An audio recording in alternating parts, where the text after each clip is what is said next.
안녕하십니까. 정도가 3일자 수업 같이 공부하게 된 현을 스님입니다. 오늘은 정도가 3일차로서 10번부터 보도록 하겠습니다. 정실상무임법 찰나멸각 아비업 그랬습니다. 정실상무임법 실상을 정득하니 무인법 나와 남의 분별이 없어지고 무인법이더라.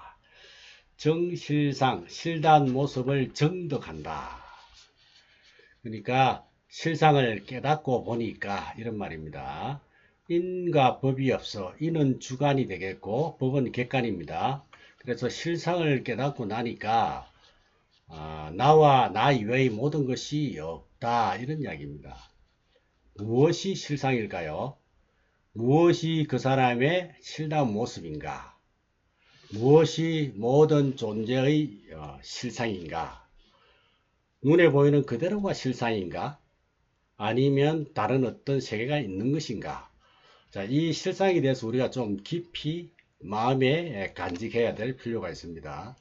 그 실상을 깨닫고 나니까, 그러니까 실상은 무엇을 깨달았느냐 할 때, 예를 들면 삼독의 실상이나 오온의 실상, 법신의 실상 또는 육신의 실상, 그죠?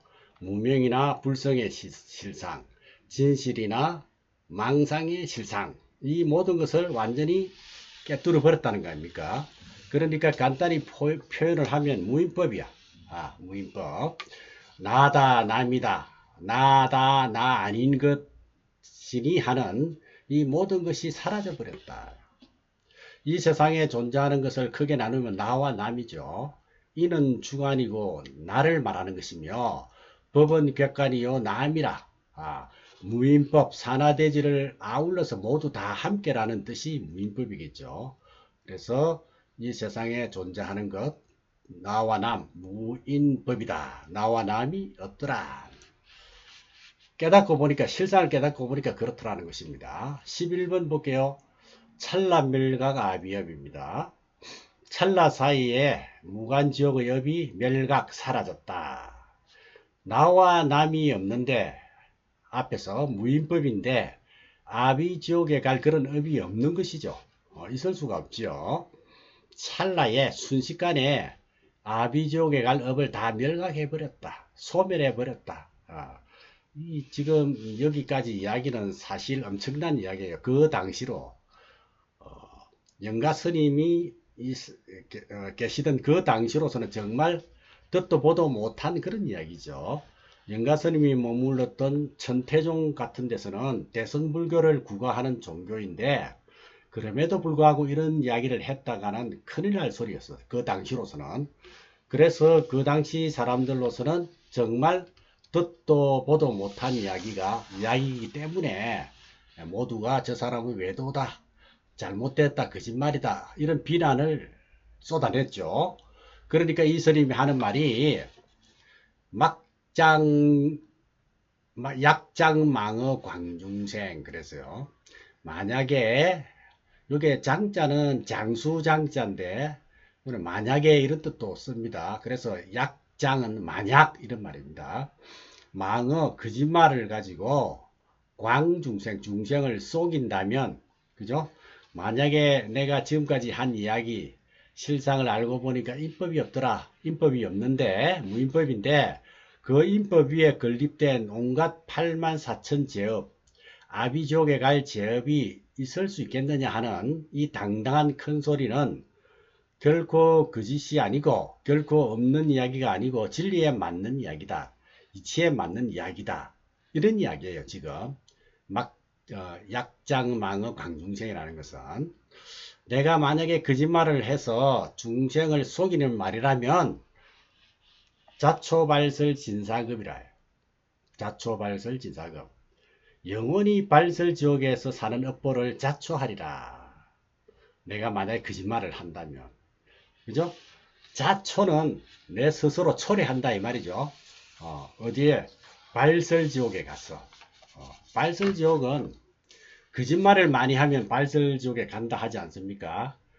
그러니까 이게 이제 혀를 끄집어내서 혀 모습이 삽 모습이죠. 삽. 땅 파는 삽. 이게 보습으로 삼는다는 것은 이 삽으로, 삽을 보습이라 그래요. 전기를 끼우는 삽 같은 이 철물을 보습이라 하는데, 이 혀를 빼내서 보습을 삼아서 밭을 간다는 거야. 그 지옥 이야기예요. 그런 아주 고통스러운 지옥에 가서 마지막 진사급, 영원히 이 말이죠. 영원히 지내는 것을 내가 자초할 것이다. 거짓말이 아니다 이 말이죠. 내가 저절로 그런 고통의 지옥으로 들어갈 거다. 이렇게 당당히 이야기해 놓고, 이게 만약에 거짓말이고 사람을 속이는 일이라면, 광중생이라면 이거 지옥 안 가고 백이겠느냐 이런 말이죠. 내가 당당히 지옥으로 가겠다 이런 이야기입니다. 망으로서 중생을 속이는 게 아니다. 정말 이거야말로 진실한 말이다. 이걸 강조하는 것이죠. 근데 그 당시로서는 이건 상상도, 정말 상상도 못했던 그런 이야기다. 이 이야기입니다. 그러니까 아주 당당하게 자신의 소신을 펴고 있는 것이죠. 대개 또 마지막에 진사급이라고 나오는데, 지구를 부셔서 먼지로 만들 때 그 먼지 숫자와 같이 많은 급, 이런 식으로 이야기하죠. 근데 그냥 막연하게 먼지나 모래처럼 많은 급 이렇게 해도 상당히 긴 많은 세월이죠. 그런데 삼천대천 세계를 작은 먼지로 티끌을 하지 않고 먼지를 합니다. 티끌은 육안으로 보이잖아요. 예를 들어서 방에 티끌이 떨어졌다면 그건 육안으로 보이죠. 근데 먼지라고 하는 것은 육안으로 보이지 않습니다. 햇빛이 들어와야 보일까 말까 하겠죠. 먼지라고 말을 해야 정확한 번역이 됩니다. 이 세상에 홀로 존재하는 것은 아무것도 없다. 그러니까 조건에 의해서, 인연에 의해서 존재하니까 결국은 공한 것이다. 이런 이야기입니다. 서로 의지해서 존재하는 것이니까 그 의지한 것만 제거해버리면 그거는 없는 것이다. 예를 들어서 두 손을 합하면 합장이다 우리가 그러는데, 이 두 개가 합해가지고 이제 합장이다. 그런데 하나가 없어져 버리면 합장도 없어지는 거죠. 모든 게 그렇게 존재한다. 물질 이야기할 때는 그런 영지의 입장으로 이야기하게 된다 하는 그런 이야기입니다. 그 다음 14번 돈강요열애선. 돈강요열애선. 돈강요, 몰록 강요했다 이 말입니다. 그러니까 계단식으로 뭐 41위, 42, 차츰차츰 올라서 52, 51위, 그 다음 10신, 10주, 10팩, 10패약 이런 식으로 올라가는 그런 단계식으로 알아주는 것이 아니라, 경전에 수없이 계단식으로 이야기하고는 있습니다만은, 금강경만 하더라도 수다원, 사다함, 아나함, 아라한 이런 식으로 해놓고 별별 계단이 많지 않습니까? 그런데 알고 보면 그거는 한꺼번에 든다고 하는 말이 맞아요. 이것은 도대체 이해가 안 되는 대부분의 사람을 위해서 계단식으로 이야기하죠. 그렇게 계단식으로 차츰차츰 닦아 올라가면 된다 이렇게 해놓으면은 쉽게 이해가 될 거 아니에요. 이해가 안 되는 사람 입장에서는. 그러면 한 계단 나아가면 또 다음 계단이 있고, 또 다음 한 계단 한 계단 나아가면 결국은 될 것이 아니냐. 이건 돈 강요, 돈 강요예요. 계단이 아니고, 몰록 강요하는 거예요. 몰록 한꺼번에 깨닫는 것이다. 계단식으로 그렇게 나아가는 것은 절대 아니다. 아시겠죠? 왜냐? 마음의 이치기 때문에 그게 가능한 거다. 경전을 공부하다 보면 별별 이야기가 많은데, 근본 종지를 제대로 추리고 있으면 그게 밝으면 휘둘릴 까닭이 없죠. 그 다음 15번째 육도 만행 체중원. 육도 만행을 닦아서 얻어지는 공덕이 마음 안에 다 있다. 체중원, 마음 안에 다 있다. 앞에서 돈강요 열애선 했는데, 열애가 깨달으신 그 경지의 선, 즉 열애선, 조사선, 어리선 다 좋습니다. 이런 최고의 선, 그것을 목록 깨닫고 나니, 열애선을 목록 깨닫고 나니 육도 만행이 체중원이다. 육바라밀, 육도 만행이 우리 몸에 다 갖춰졌더라. 체득이 돼 있더라. 여기 체라고 하는 것은 육신으로서의 체라고 생각해도 좋습니다. 왜냐하면 육신이 법실이니까. 그런데 더 쉽게 이해하려면 심체, 마음의 체다 이렇게 하는 것이 더 좋을 것 같습니다. 체중원. 그건 다른 말로 기가 돼요. 기. 건기할 때 기. 깃털기자죠. 나무 목변에 기자. 사람의 것이 되어야 되고 인격화되어야 된다. 내 것이 되어야 된다 이 말입니다. 내 것이 되어 있을 때 그걸 뭐라 하느냐? 기라고 표현해요. 이 기자를 씁니다. 그래서 체라고 하는 것은 여기서는 심체를 의미하는 것이고 또 어떤 의미에서는 기를 의미하는 것이기도 하고 그렇습니다. 내 자신 속에 육도의 만행이 다 원만히 갖춰져 있더라. 그 다음에 16번째 목리명명유육치라. 꿈속에는 목리, 리자는 속, 리자 내부 안쪽 이런 말이죠. 꿈속에는 명명 분명하고 분명하게 유육치, 육치가 있다 이 말이죠. 보통 우리 인간이 꿈을 꿀 때는 분명하고 분명하게 육치가 있어요. 6갈래의 삶의 길이 있어. 꿈을 꾸면서 꿈이라고 생각하고 꿈을 꾸는 건 아니잖아요. 그죠? 그 꿈을 현실로 받아들이죠. 현실인 걸로 이제 착각하는 것이지. 그러니까. 그래서 6갈래의 그 삶의 길이 있지만 꿈을 깨고 나면 교후 공공 무대천이야. 17번째. 이 각자를 교로 읽는데 깨달았다 할 때는 교로 읽고 꿈에서 깬다 할 때는 각으로 읽습니다. 교로 읽습니다. 깨달을 각자를 교로 읽는다. 교후 공공 무대천. 꿈을 깨고 나면 교후 공공 텅 비어서 무대천이다. 온 세상이 하나도 없다.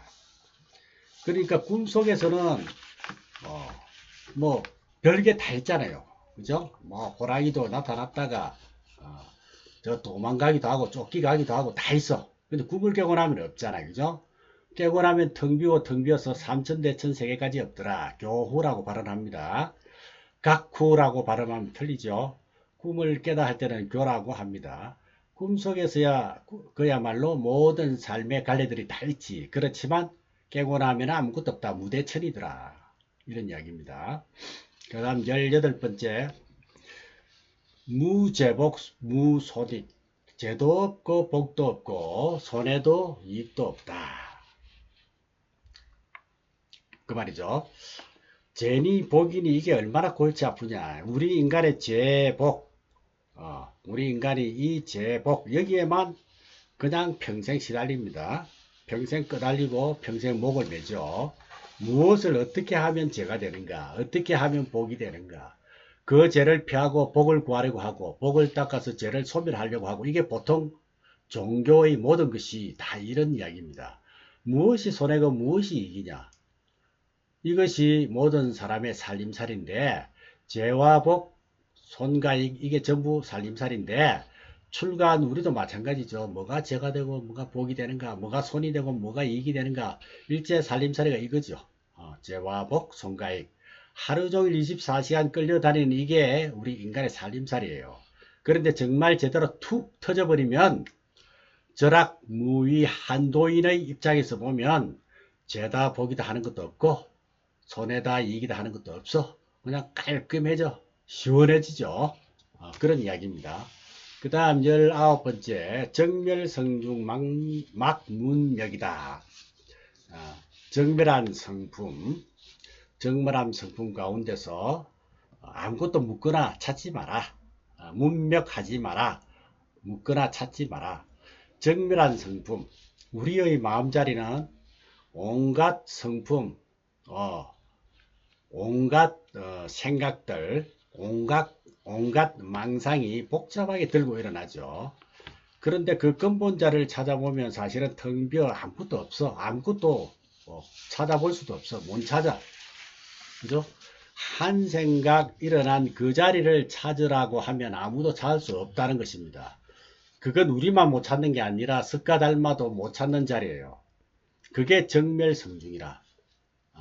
그게 우리의 근본 자리야. 모든 사람의 근본 자리다. 이 정멸성중이. 그러면 정멸성중에 손익이 어디 있으며 제복이 어디 있느냐 이거예요. 그냥 그 자리에 사는 거지. 그 자리에서 사는 거지. 그죠? 그 자리에서 사는 사람. 그 자리 입장에서는 제복, 손해이익이라 하는 그런 문제에 대해서 묻거나 찾지 마라. 문명하라 이게요. 손해를 찾고 이익을 찾고 그런 걸 찾지 마라. 문명하지 마라. 정멸성중에 막 문명하라. 이 이야기입니다. 오늘 3일자 수업은 여기까지 하겠습니다. 여러분 수고하셨습니다. 성불하십시오.